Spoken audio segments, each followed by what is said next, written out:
All right, so what we've been talking about is the first 6 lessons of Sales Track. That's what we've been concentrating on over the past 4 sessions.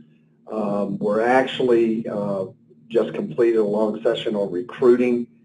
So with the agent update and Sales Track review, qualifying questions and tie downs is what we went over last week. And I just want to refresh us of the first 6 lessons of Sales Track. And do remember, these first 6 lessons are your introduction. This should represent anywhere from 10 to 20 minutes of conversation maximum. This is your first blush. This is where you need to kind of polish things down so you have a good approach with your client to gain their interest, to ask them some good qualifying questions, to find out if they really are somebody that would utilize the product or have an interest in utilizing the product or potentially become an agent. First is starting point, and where start your database, your name list, your 15-second commercial, basically what do you do for a living without just saying I sell X or I work for A and we sell X. More creative way of looking at what you do. Some people would call this an elevator pitch. Use of qualifiers and tie downs in that first 10 to 20 minute conversation to either direct the client or define what is important to the client, their desires, what are they truly trying to achieve financially, and how can you be a better assistance. Today we're going to look at the personal and or a borrowed story. This is number 4. Number 5 is the litmus test. And number 6 is setting the appointment in stone. And I've had agents ask me, well, why is 6 listed as, in your introduction? Because your introduction should end with setting an appointment. Your introduction should put you in a place after you've done some qualifiers, tie downs, litmus tests, all of these type of things with the client over that first 10 to 20 minutes of conversation. It should gear you and put you in a position to be able to set a firm appointment, an appointment that the client will keep to move you forward in the process. So Sales Track review of qualifying questions, tie downs, soft closing techniques are designed to lead your prospect in a specific direction and determine their level of commitment and desire. I'd also want to highlight here that the purpose of your first 6 lessons of Sales Track and Sales Track in general is to give you a track to run on as well as an agent. So you have a focus of the order of information that you want to give to the client or the prospect, the main hit points that you want to go through in trying to move the client forward. And everything that you are doing from that initial handshake conversation, hello, is to try to move that client or that prospective client forward. The objective is to get the prospect to commit to some degree now, and that could be for your appointment or yes or interest, and be able to tie them down later in the sales process for closing. Everything that you do with a client from that handshake to closing should be strategized. It should be thought about. Your process that you take them through should be a definable process for the client. And what I mean by that is if you just kind of go willy-nilly and everything is just organic, there is no set process, if you go back to a client a second time or a third time, they're going to see something totally different. It's very important that you speak to your client about kind of rules of engagement.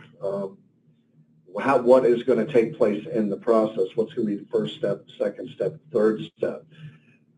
This is very important because clients want to know that as a company you have a defined process, that you just don't throw it out there. If you just throw it out there willy-nilly, it's not going to make you look as professional.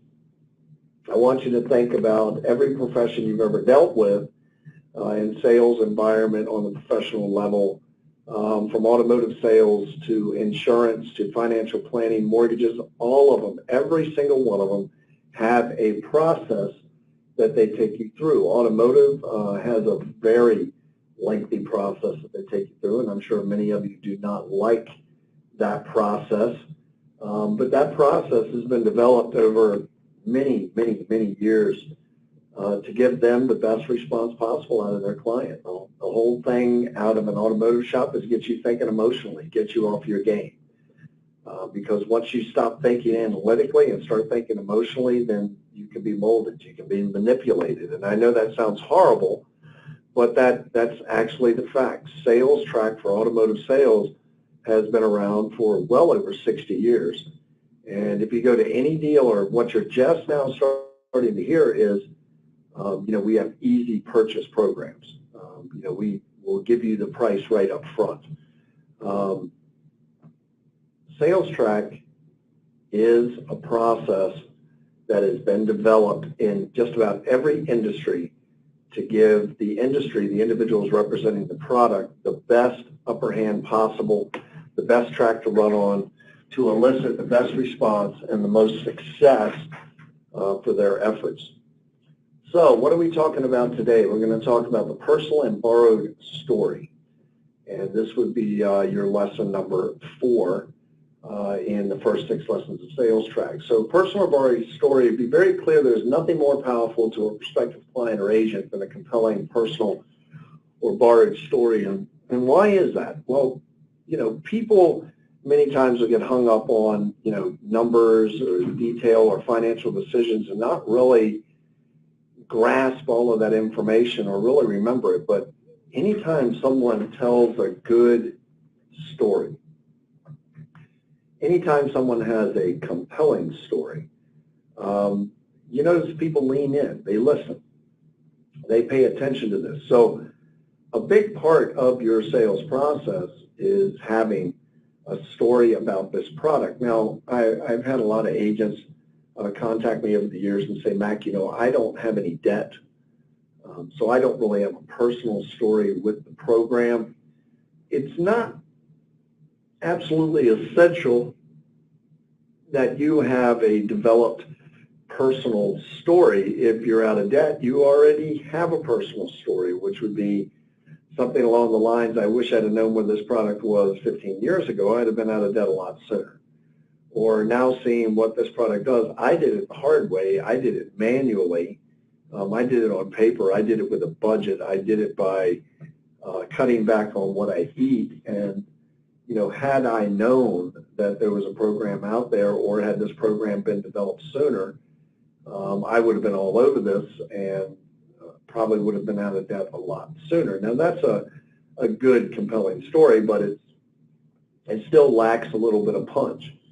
So for those of you who are in debt and those of you who are trying to represent this product, my immediate comment to every single agent I have ever met throughout the years is if you have debt and you are trying to represent this product, then you should own this product, you should use this product, and allow that usage of the product to develop your personal story. Now, many of you know somebody on your team that uses the product, and if you don't use it or don't have the ability to use it, I would use their personal story. When you run an analysis for a client and it has great success rates, you can use that for a personal story. You can use a personal story that you hear from a client as a story that you utilize. I was working with a client the other day, single mom, has 2 kids. Kids are now in high school, wondering where the money's going to come from for college. Living pretty much close to paycheck, ran her numbers for her, and based off of her current income and current situation, she had however much in debt or however many years remaining on her mortgage. She's now cut that in half. She's now cut that into third. It stands to save X amount of dollars on her total debt, on the interest that she would pay on her debt. That money is what she's going to use to fund college, fund vacation, fund the forward movement of her family. And her response to that was, hey, I never thought I'd see the light at the end of the tunnel. I thought I'd always be paying on this debt. You're telling me in 10 years I'll be debt-free and I can start putting that money towards college or repayment of student loans or towards vacations or a second home or whatever I want. The reality is, when you're out of debt, your money is your money. And that makes a big impact for a lot of people, and I don't think a lot of people truly think about the impact that's involved when you have a very small debt load or you have no debt load at all, how much money that truly frees up for you, how much time that frees up for you, and what a feeling that gives you inside of knowing that you're not just going to work every single day just to pay off debt. Once that debt is paid, once that's clear, now you're going to work for the things that you want, you desire out of life. Facts tell and stories sell. This is something we've discussed many times. Running over the numbers with the client and just doing figures. This really, and giving them the facts of how the program works, this is a very clinical approach to it, a very analytical approach, and you're already going to have clients that are going to fall into that bag and want a very analytical and clinical approach to how they deal with things, but the majority of people want to hear about your failures and your successes. In fact, many people love to hear about your failures and how you overcame those. If you ever struggled with the budget before, or you didn't really do very well with your money right out of the gate trying to pay off debt and things like that, and then you came across a program or know somebody that came across a program, and it flipped that switch for them. It made them realize the detail of their finances a little bit deeper and allowed them to navigate those stormy waters a little bit easier. People may forget the concepts and information shown in a PowerPoint analysis or a demonstration of the product, but no one ever forgets a good, compelling story. Now, your compelling story can be lengthy. It can be short. This is not your 15-second commercial.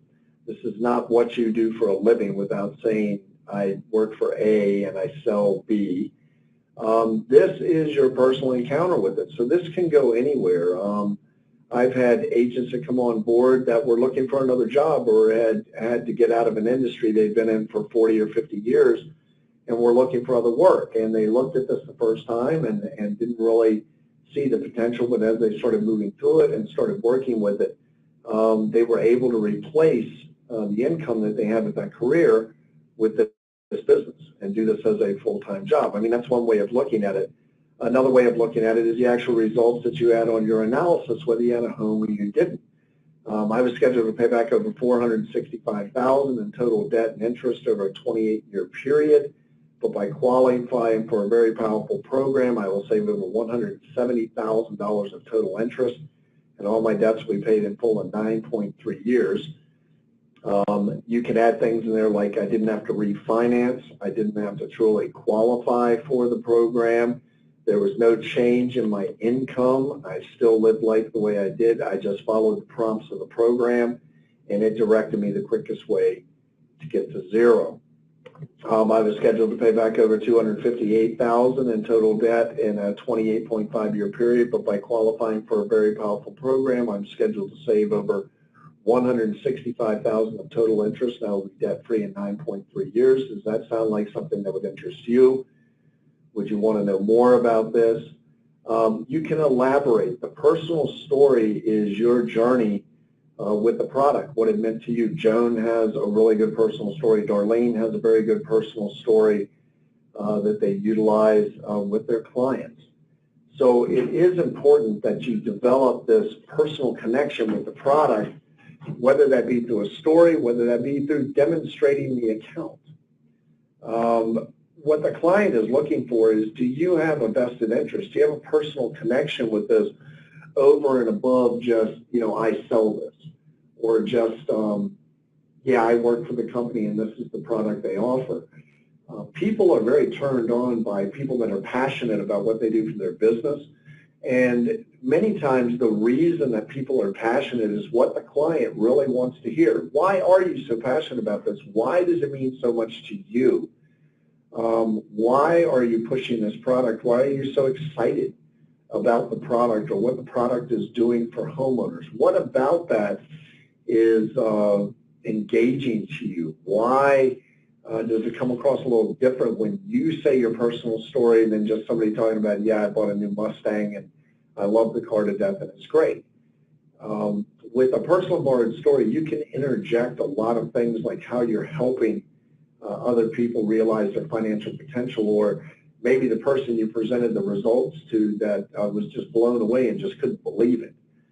Just said that's ridiculous. How in the world could you take 28 years of debt and pay it off in 7 years or 8 years without me earning extra money? How is that even possible? Relating these stories, the relatability of the story is what takes away the skepticism. The relatability of the story is what makes you human. It humanizes the product. It humanizes the journey. It humanizes you as an individual. I used to tell people, when I first saw this program, I said, no way. There's no way it can work. It can't do what they say it does. And I was working in the office with the guys. So I spent about a month and a half just working with the program. And after doing that for about a month and a half, I was like, you got to be kidding me. This thing is absolutely what it's been represented to be. Now, me, in my case, when I first saw it, oddly enough, after about 15 minutes, I said, wait, I got this. I get what's going on here. This makes sense to me. But that doesn't mean that I truly believed in it. I just got what was going on. I really understood the product like a window of understanding when it was first explained to me. Over that next month and a half of me working with that product and using it on my own finance, that's where I developed my personal story. That's where I really got strong with this product and how it comes together. So I don't have any debt. I was told by you, if I don't have debt, I don't need to purchase a Word account. How do I develop a compelling personal story? The answer is quite easy. Borrow one. Utilize the stories. You can utilize the stories that you've seen up here today. These are real stories of real clients. You can go back into your analysis. You can call your leader and say, what is your personal story? In fact, I would suggest that everyone talk to somebody else that's in the company and find out what their personal story is all about, or what their borrowed story is, or what do they use as their impact story. My favorite story is the lady that I met that wanted to take her father back to France, back before he was a member of the D-Day landing and wanted to get back to where he had buried many of his fellow military men that landed on D-Day, and she just didn't see a way she could do it. We got her on the program. She started saving a ton of money, started paying debt down, was able to put away the money she needed to take him back, and took him back. And I talked to her about a month, after she had gotten back with her dad, and found out that, yes, they made it. They went there. He saw the areas and the grave sites that he wanted to see.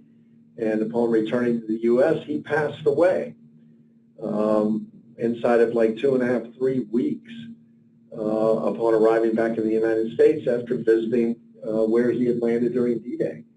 And to me, that was such a touching story. She was heartbroken that her dad had passed away, but she felt so good that she was able to do that for her father and put him in a position where he was able to say goodbye on his terms, the way he wanted to say goodbye, and that she was able to be a part of that and was able to afford that and help him with that.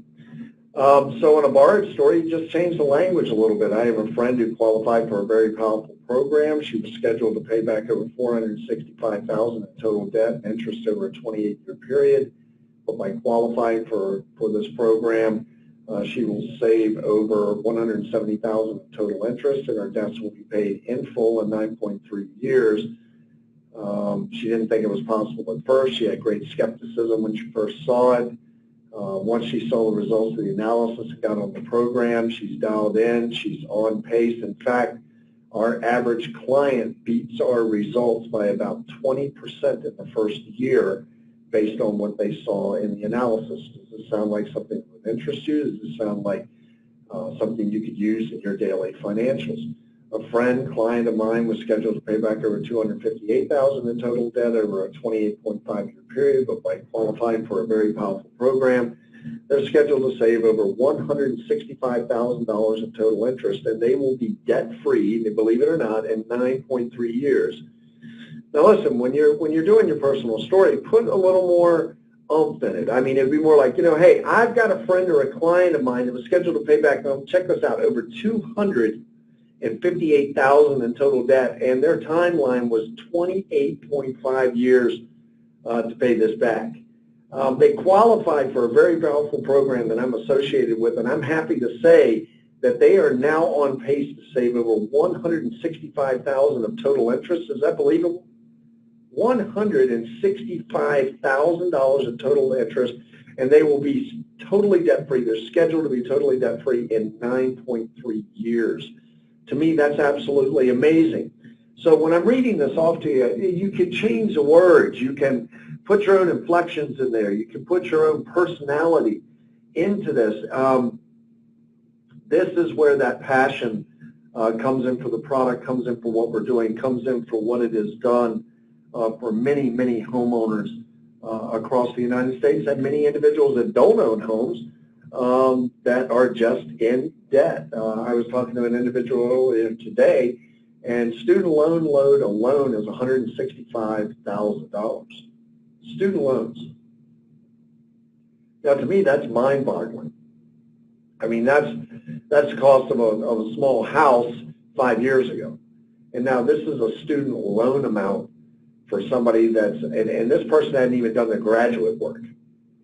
So I'm blown away at how big the field is, because our debts are getting bigger and bigger and bigger as a nation. It's not getting less and less and less. Our trade deficit seems to be going down a little bit, but our personal indebtedness, just the cost of going to dinner, has almost tripled in the last 15 years. It's mind-blowing to me, especially when I look at the fact that I have 2 kids that are in college. One just graduated college and is going to go on for graduate work, and the other's in their second year of college. And just the amount of debt load that they will have upon completion of college is like, you've got to be kidding me. How does anybody move forward and afford a home? We should be targeting the younger generation. We should be targeting the millennial generation that's now coming out of college with these huge loans and is looking to buy their first homes. We should be educating them that there is another solution. So developing a good story, stay in touch with past clients who purchased. A great way to do that. Use analysis results you have run for other people. Use analysis results for other team members. Talk to your team members. Find out what's the best analysis you ran for somebody. What was the most shocking analysis you ever saw? Ask probing questions. How has their experience with training and client support been? Stay in touch with these people that you actually placed on the product. All too often, we sell a product and we move on, and that is not the nature of the game with this product. If you really want to see true success with this product, stay in touch with your clients. You can have unending referrals from those clients, but also stay on the pulse of, how was it with training and support? How do you like it with the functionality? When are you scheduled to pay your debts off now? Is it improved, or has it gotten worse from the date that you signed on? What functions do you like the best on the program? How much interest are they currently on schedule to eliminate, or how much will they be saving over the course of it? Get them talking about it and just pull out the really cool hit points. My clients really love using the true cost feature, or my clients, the program has the ability for you to be able to ask it questions, and they really love the idea that they can make plans utilizing the program. All of this should be part of your personal and your borrowed or borrowed story when it comes to the program and the materials. Have they made any changes in their spending habits to improve forecasts of the Worth account? Have they had the opportunity to use the emergency fund or true cost features of the Worth account? What aspects of the Worth account do they like best? These are very important questions when you're trying to develop a story with your client. So I want you to really think this week. I want you to sit down and think, what is your personal story with this product? Where did you see the impact of the program? Or what was it that got you turned on and excited about what this program could do for people, or what it could do for you? What was the tipping point? Because I want you to think about this as well. Whatever you were probably skeptical of, other people are probably skeptical of. Whatever was a holdup for you is probably a holdup for someone else. Whatever was the moving forward point for you, whatever changed the focus of this program or took you from not really understanding to complete understanding, these are things that you need to share with other clients. That idea that, oh yeah, I just got it from the very beginning, I don't know many people that did. And I think it's fair and it's okay to say to clients, you know, when I first looked at this, I really didn't get it, or I really didn't think it would do the job. But through further investigation, through what I've seen, this is what I've come to realize about the program and what it is. We always talk about fortune in the follow-up. There's a world of information you can glean from your past clients and helping you develop a compelling story. And it's not just that, but staying in touch with them as referrals, staying in touch with these clients gives you this capacity to be able to drill down with the client and establish a relationship. Keeping in touch with your clients helps you stay on the pulse of the results of this powerful program. How is it working for them?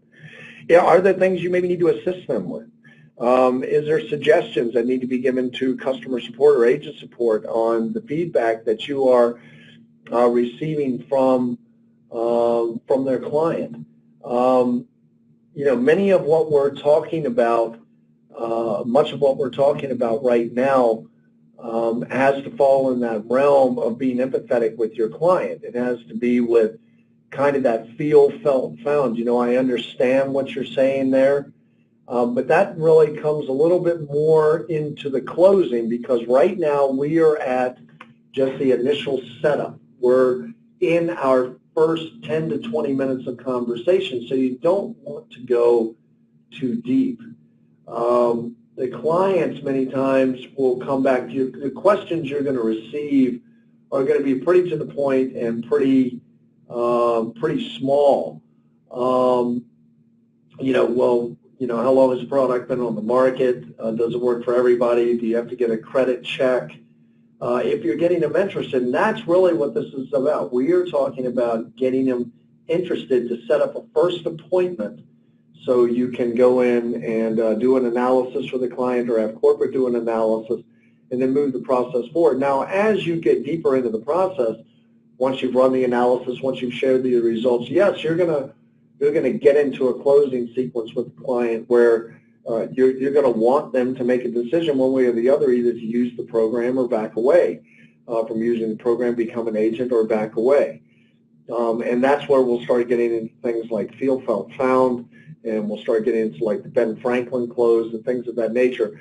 As the client gets more information, their questions will become more detailed. At this point, their questions are going to be pretty surface on how do we move through the process if they are interested in the process. It can also supply you with unending referrals, and I think I've said that quite a few times in this. Referrals are your most efficient way to connect with a new prospect.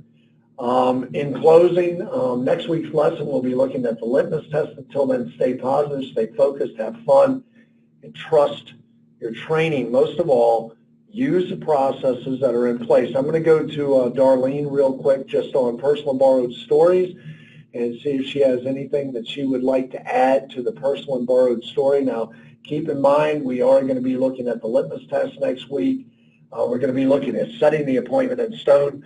And as we move through this process, we're going to get deeper and deeper into the process of what you should be asking the client to circle back with qualifiers and tie down. So just relating to personal and borrowed story, I want to bring Darlene on. Darlene, are you there? Hi, Mac. How are you doing? I'm doing wonderful. If maybe you could share maybe just a short portion of one of your personal or borrowed stories that you use with clients. Sure. That would be awesome, or just anything along those lines with personal or borrowed stories that maybe I didn't cover or I didn't hit. Well, you were quite thorough in the information that you covered, and people have to understand what we say every single time is that you need to see what fits the situation. So if I'm talking to perhaps some students or young adults that are just getting out there in the world, I'm not going to really talk about my personal story as far as my mortgage and what I saved. I might say something like my son had 22 years of student loan that he had left to do for a student loan. And because I've already talked a little bit here and there throughout information, I can say that part. And then I'll say, and his using the program brought him down to 4.5 years.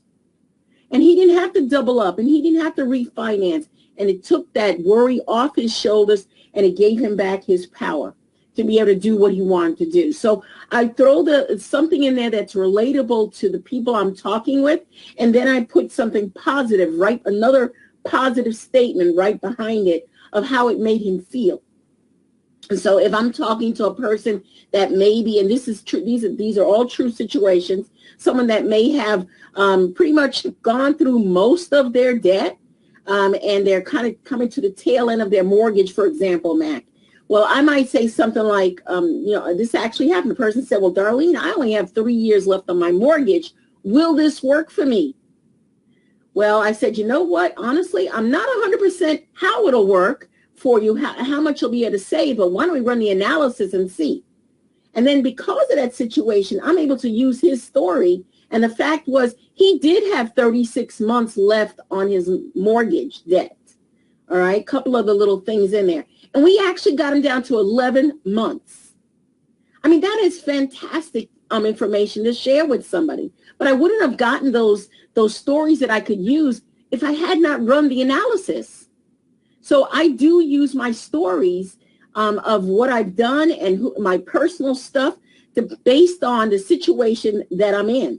We need to use the things that are right there in our face. So, you've already told enough of the mortgage things. You got to understand who you're talking to. If you're talking to a student and they may have a car, maybe one credit card, and maybe their student loan, which as Mac pointed out, we're noticing are as large as mortgages now, but they may not connect with you talking about how many years you saved on your mortgage as readily as they'll connect with you talking about a student loan and maybe a credit card. So you have to do some analysis or talk to some people, get with your upline, read the information, and just say, I have seen that this has happened. For me personally, I'm in the process of getting started on the program myself. So, I've just started it. It's working I don't know exactly how it's going to work for me. Guys, the reason I'm saying this stuff is because I want you to be sincere and be honest and also be positive. People can see through a sales pitch. That's not what this is about. We are sharing information that changes lives and gives people back their life and their power. And you want to see if it's important enough for them to go to the next step. So you want to give them enough information to get them excited enough to find out what the heck is this free analysis and how much money am I going to save? And that's what you're trying to evoke out of all these things that we see. And so Mac, I just wanted to share that because I just did some training and we were covering true stories and how it fits the situation. No, that's awesome. I always love having you on the call. Always pertinent. Thank you so much for always helping out with the training calls. We wouldn't want to do them without you. And I just hope you and Harry are having a wonderful evening. And I hope you have a great week ahead of you. We are. And if there's a minute or 30 seconds at the end, there is one little thing that I ran across that I did want to share. So well, just go ahead and do it. Just do it right now. Okay. Thank you so much. I appreciate that. And we apologized last week. I want to just let you know we were fine. We were out of the country, but we were having a great time. And so I appreciate all those calls I was getting from our team wondering where we were. We're alive. We're fine. Thank you so much. But listen, guys, I like to go off of some positive reinforcement. I believe that there's so much negativity out there that we have to be the one that's in control of changing our lives. Success is waiting for us. It's waiting for you. It's waiting for me. We need to see it. There's no time limit on the age that this success will happen and when our life will transform. So change is possible at any time. But you know what? It's quite essential and pertinent that you grow with this change. You don't just see it and say, oh, yeah, I could do that. You actually take action to make that growth possible. You're in control of your life, and success or failure is totally up to you. You know that saying, Mac, if it is to be, it is up to me. It's not the answers that we get from the people that we talk to or that we talk with. It's not the answers that we get from them exactly, because you know what it starts with, guys? It's the question that you pose. They may say no. They may not have any money. Or guess what? They may say yes, and they may be ready to get started. But your success and your failure is totally up to you. You know what? your control on how your energy flows, and the way that you create your wealth is by your efforts. And I've been thinking about this. The doubts that we experience throughout our life, Mac, they're going to happen in all different ways and forms. People use stumbling blocks that stop me from doing this and stop me from doing that. Use it as a stepping stone to get to the next step. Use it as a stepping stone to grow your life. We need to make a plan to attain our successes, because they're there waiting for us. All our successes are waiting for us. And once we start that plan, we must stick to it. We can't give up. Did a doctor give up? How many years did it take them to do that? A successful salesperson. I mean, Mac, you know the words, you know the answers, you know the actions, but it took the practice. It didn't just happen overnight. And when someone said no to you, you didn't say, oh, well, I got to quit this thing. You kept on going, right? Yep, absolutely. And so we can't. The doubts you'll experience, like I said, is going to be all part of our life. So make the plan that you want to achieve and go for that success and stick to it. So your life is not, we've all heard this too, right? And I wrote this note down while you were talking. Your life is not a marathon. It's a marathon. It's not a short sprint. It's going to happen. You just got to keep applying and keep practicing. And you know what? Accept responsibility for your actions. And remove the word quit and can't. It will destroy your business and it'll destroy your future.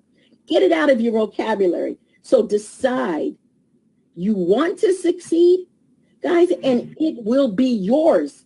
Success is always a choice, but is it your choice? So that's been on my heart. I wanted to share that with you. And this is how we feel. We have this big meeting coming up in Maryland, Columbia, Maryland. Look, I live in Columbia, right? South Carolina, and the meeting's in Columbia, Maryland. We're looking for a large turnout. That's why we split the meeting. If you can't make it, send somebody. I will make sure you know that they're there for you. I will make sure I get in touch with you. I will get them in the business if that's what they want to do, but I'll make sure. And it's important that we want to build the interest and share the information. That's what it's about, guys. Build interest and share information, and you will have an endless supply of people to talk to. But you have to understand where it's coming from and what you want to do. Don't take NO for an answer, and don't let it be your stumbling block. Come to Maryland. I don't care. I'm 13 hours away, but I'm going because the team and the other people in the area say, look, we have a bunch of people that need to hear and see face to face. Let's make the last quarter of this year the biggest ever. We have the tools. Mac has described all of the great benefits that he has put in place so that we can get paid and we can help others. So I'm excited. I want to see you. If you can't make it, Mac, they'll call you and say that they need us to come to their area. Right, Mac? Yep. Yes, ma'am. All right. So I'm ready. I want you guys to be ready. We'll be in New York this weekend coming. Call me, contact me. I'll let you know where exactly. It's not an official meeting, but surprising enough, there's like 10 people that want to meet us there when we get there. So we didn't set it up as a meeting, but we will be talking in New York this weekend, as well as Maryland on Tuesday. That team is blowing it up out there, and we invite anyone that's in or around the area. We have people coming from Virginia, Georgia, New York. So come on, come out and let's blow it up. Thank you, Mac, for the extra time. Appreciate it. No worries at all, Darlene. Thank you for all of your hard work and all of your effort, and I wish you great success in your meetings out this week and the beginning of next week. And wish you safe travels as well to you and Harry. Thank you very much. All right. All right, let's go over to Dr. Joan. Dr. Joan, I know we've been over most of this information today, but I wanted to give you the last couple minutes and just see if there was anything you wanted to add, if you wanted to throw out possibly your personal borrowed story or anything maybe I didn't hit on or something you wanted to emphasize. So everybody, Dr. Joan Hackenstadt. Hi there, everybody, and thank you, Mac. Mac, you did a phenomenal job today. You really covered everything. I'm not really quite sure what else I can add. I'm just going to kind of reiterate a couple things. As Max said, facts sell, but stories sell. 90% of every decision is based on emotion and then backed up on fact. So remember that people buy emotionally, not intellectually. And that tells you why we tell the stories, because stories tap into that emotion. And that emotion is what's going to cause somebody to take action. That's why the questions that we asked that we spoke about last week are so critical. Those questions are going to tell you exactly what stories you need to tell. As Darlene was just saying, you don't want to tell that young person that doesn't have a mortgage about how, you're going to have this mortgage paid off in X amount of time. Well, to them, it's irrelevant. You have to tell relevant stories, relatable stories, stories that they can actually picture themselves in. In fact, that's what you want to have. You want that story to be anonymous but relatable. So use the first name that's not really the person's first name. If you're not telling your own story, tell it anonymously, but use a first name. And make up one. It's okay to do that. That's not unethical. That's not fibbing. That's not lying. It's keeping things confidential, but it's also helping them relate to it. You want to be able to have that prospect picture themselves in the story. That's why it has to be relatable. That's why it has to be relevant to them. People are not going to remember most of what you say. You know, we say that facts tell, but stories sell, and that's absolutely true. Stories sell because they tap into that emotion. People are only going to remember about 10 to 15% of what you say. That's right, only 10 to 15%. And they will absolutely, though, remember how they feel when they're around you. And those stories are going to help evoke those emotions. They're going to remember how they feel regarding you. They're going to remember how they feel about what you said, and they're going to remember how they feel about your interaction in general. That's why we don't want to be challenging. We don't want to be putting people down when somebody says, well, I could do that myself. You don't want to say, no, you can't, because that's getting adversarial. You want to have a positive interaction with them. Help them get mad at the bank. That's okay, but you want to have them to have a positive interaction with you. Tell the stories that are going to be positive, that are going to have that positive outcome. And as Max says, you want to tell them the negative stories, too, about somebody that wasn't successful. I remember somebody saying, an agent that just joined us not so long ago, they were introduced to this program, about 10 years ago. And for some, as they say, silly reason, although they didn't really use the word silly, for some reason, they chose not to buy the program. Well, unfortunately, about 7 years after that, they ended up losing their property to foreclosure. The analysis said that they were going to have that mortgage paid off in 5 years. So he just continues to beat himself up in the tuchus because had he bought the program, he would have paid it off in 5 years. And when he lost the house after 7 years, that never would have happened because it would have already been paid off. To them, that was just horrible. So those stories are also relevant to people when they say no or when they have some resistance. So remember how important these stories are. Listen to all of the different stories that you hear, whether they're on these calls, whether they're at opportunity meetings, whether you're talking to your sponsor. Keep a journal of these stories or keep some record of them so that you can pull out the proper story at the right time to tell at a relevant moment. So those stories are critical. Thanks so much, Mac. I know you want to end the story, so I think in the call, I think I spoke a little bit long there, so many apologies. No, you are quite all right. Joan and Darlene, both of you. We had some time today. I wanted to give you a little bit of time to riff for both of you. Joan, same as Darlene, just thank you so much. You've been such an integral part of the training and such an integral part of the success, both of you, where Worth is concerned. I'm just very thankful that I have both of you to help me out on the calls and to be a part of this, and I feel that the field is very blessed by the input that's given from both of you and your expertise and your amount of time that's been in this process. So, Joan, thank you so much, and thank you for the commentary at the very end there. And Darlene, same thing. If you all need or have any questions or concerns, you can feel free to reach out to me directly or Worth out to Worth Support with any questions, comments, or concerns, anything that you all need or that you have questions of. Don't let it just be a silent question. Get it answered. We love to provide the answers that we can. I want to thank everybody for joining us for the Agent Update and Sales Track Training for Personal and Borrowed Story on August 13, 2018. This is Max Saunders, your National Sales Training Director, saying let's get out there and do it big. Let's get out there and do it right. But at the very least, let's get out there and do something right now. This is Max Saunders saying bye-bye for now.